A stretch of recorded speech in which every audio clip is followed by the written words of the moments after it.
তোরা কি করে একটা বায়না আছে? নরেশ না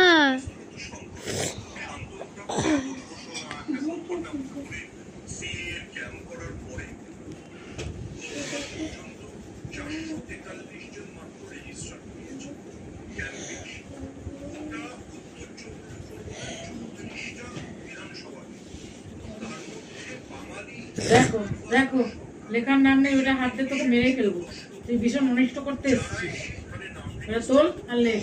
দেখো খাতাটাকে ছিঁড়লো জল ফেলে, লেখে নিয়ে দেখো। আমি আর কিছু বলবো না, আমার ভালো লাগছে না।